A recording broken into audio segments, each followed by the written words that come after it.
Hello, my name's April Lorenzana and I work here at the UK Lincoln County Extension Office as a program assistant. Today I'm going to be making for you a bacon and tomato dip. This is a favorite with our homemakers and our cattlemen because not only is it great as a dip, it's also really good on hamburgers. So I've already prepped most of my stuff, but I'm going to go ahead and cut a tomato. The recipe calls for 2 large tomatoes, probably like your beefsteak size. They didn't have those, so I went ahead and went with 3 of the smaller size. Kind of chop them, like if I was going to use this on hamburgers, I could do it nice and chunky. If I'm going to do it for chips, you might want it a little smaller.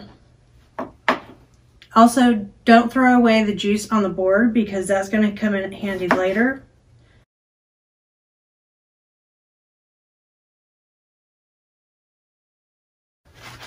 I've already got 2 tomatoes chopped up in this bowl.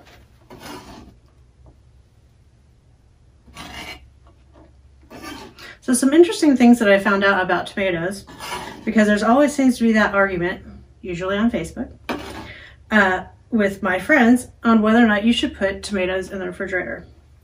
Let me read what it's got here. 2 common mistakes consumers make with tomatoes is trying to ripen tomatoes in the sun, which causes uneven ripening, and storing them in the refrigerator, which kind of takes the flavor away.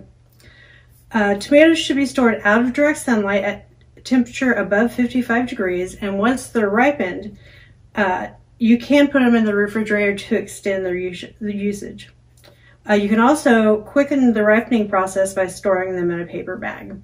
So everybody's a little ripe, but you definitely don't want to put them into the refrigerator before they're ripe.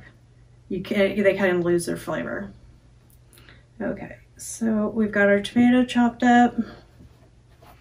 I'm kind of change places here with my mixing bowl.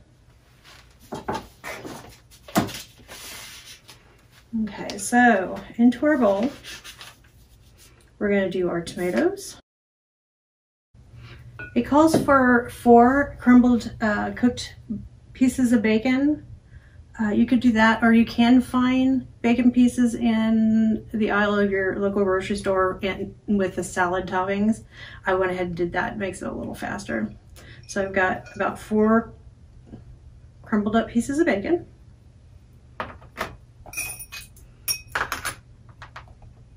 One teaspoon of garlic powder. Kind of your secret ingredient there. I love garlic. 1 cup of light mayonnaise. The recipe calls for 1 cup of fat-free sour cream. I like if mine was light, so we're going with light sour cream. This is a recipe that's been around for quite a while here at Extension. I actually had tried it from a friend before I even started working here years ago, probably about 10 years ago.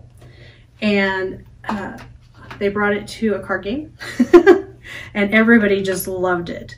It is really good with chips or crackers, but then we also made it for a cattleman's event, and everything in here goes great on a hamburger. You've got mayonnaise, you've got bacon, you've got tomato, so it's a really good topping too.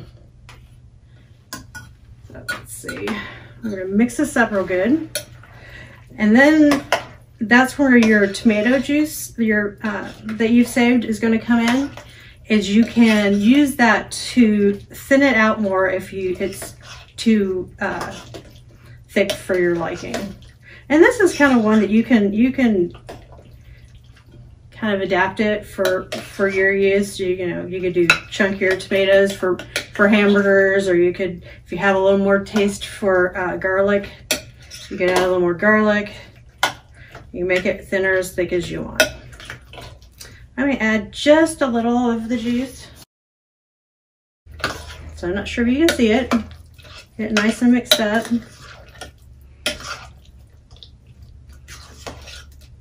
So this would be good to serve with crackers. We like to serve it with a multi-grain, like scoop style chip. And like I said, it's really good on hamburgers. Thank you for joining me. I hope you enjoyed this recipe. Bye-bye.